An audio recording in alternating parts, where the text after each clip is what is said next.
নাটক সিনেমা এটা শুধু বিবাড়িয়া না, সারা বাংলাদেশে বন্ধ হওয়া দরকার। সিনেমা, নাটক, ওয়েব সিরিজ এগুলোর বিরুদ্ধে শক্ত একটা অবস্থান নিতে হবে। বনলতা একটি সিনেমা, এই সিনেমার মধ্যে এমন কি আছে যে বাংলাদেশের আলেম সমাজ, বিশেষ করে ব্রাহ্মণবাড়িয়ার আলেম সমাজ এর বিরুদ্ধে প্রচন্ড ক্ষিপ্ত এবং আন্দোলন গড়ে তুলেছেন? এই সিনেমা দেখতেই দিবেন না, এই সিনেমা চলতে দিবেন না, কেন? ব্রাহ্মণবাড়িয়ার ইতিহাস ঐতিহ্য অনেক সমৃদ্ধ।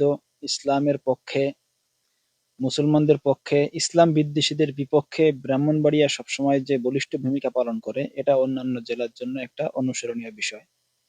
সেই ইতিহাস ঐতিহ্যের ধারাবাহিক জায়গা থেকেই ব্রাহ্মণবাড়িয়ার তরুণ আলেম সমাজ, ছাত্র সমাজ এবং মুরব্বী আলেম সমাজ সকলে ঐক্যবদ্ধ সিদ্ধান্ত নিয়েছে যে ব্রাহ্মণবাড়িয়া আলেম ওলামা শহর, এই শহরে আমরা কোনো অশ্লীলতার প্রদর্শনী হতে দিব না।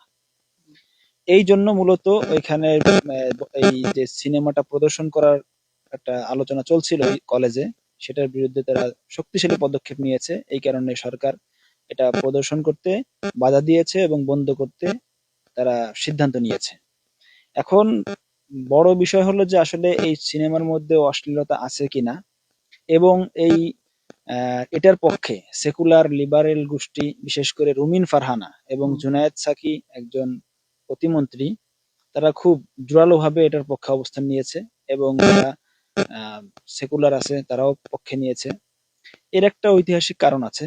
কারণ বর্তমান যেই সিনেমা বা বর্তমান যেই মিডিয়া জগৎ, এটা বিশাল একটা এজেন্ডা সামনে নিয়ে তারা পথ চলতেছে।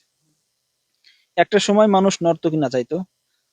আপনারা হয়তো পূর্বে যারা মুরব্বীদের কাছে শুনবেন, যাত্রাপালা হয়তো, নর্তকী নাচাইতো, এরপরে বাজিয়ানরা এসে গান গাইতো। কিন্তু এই সমস্ত মানুষ যারা এই কাজগুলো করত, এদেরকে সমাজে খুবই ঘৃণ্য চোখে দেখা হতো, এবং তাদের সমাজে এরকম কোনো মর্যাদা ছিল না, এবং তাদের কাছ থেকে কেউ কোনো ধরনের মর্যাদাপূর্ণ বিষয় আশা করতো না, কোনো সম্মানজনক কাজও আশা করতো না, এবং তাদেরকে অনুসরণীয় মনে করা হতো না। কিন্তু এই আধুনিক বর্বর সভ্যতার মধ্যে যারা নাটক সিনেমা করে, যারা এই সমস্ত সিরিয়াল করে, এদেরকে অনুসরণীয় ব্যক্তি হিসেবে উপস্থাপন করা হচ্ছে। এবং প্রত্যেকটা সিনেমা, প্রত্যেকটা নাটক, এটা এক একটা আদর্শের বাহক হয়ে যাচ্ছে।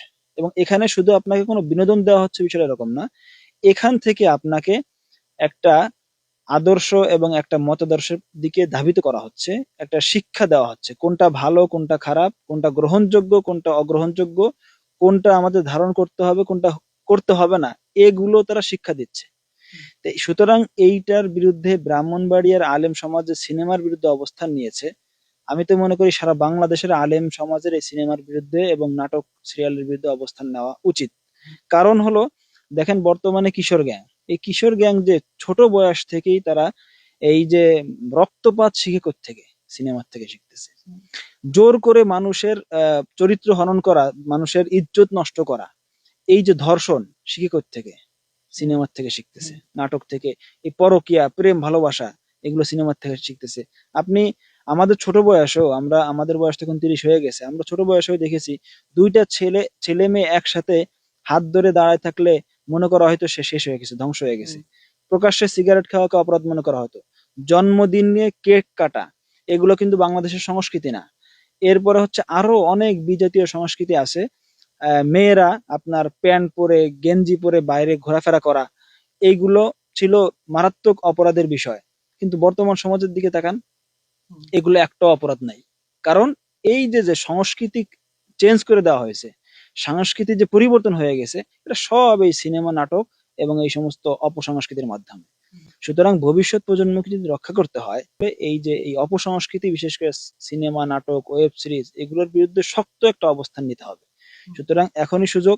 সামনে যেই আমাদের ইসলামী বিপ্লব হবে, এই ইসলামী বিপ্লবের সূচনা হবে সাংস্কৃতিক যুদ্ধের মাধ্যমে। এই জন্য এখানে কোনো সুশীল অবস্থান নেওয়ার সুযোগ নাই, যে এখানে ওয়াজ চলবে, সিনেমাও চলবে, এই সুযোগ নাই। সবসময় আপনার সমাজ বিধ্বংসী কাজকে বন্ধ করতে হবে, সমাজের জন্য উপকারী কাজকে অ্যাপ্রিসিয়েট করতে হবে। সেই হিসেবে নাটক, সিনেমা এটা শুধু বিবাড়িয়া না, সারা বাংলাদেশে বন্ধ হওয়া দরকার।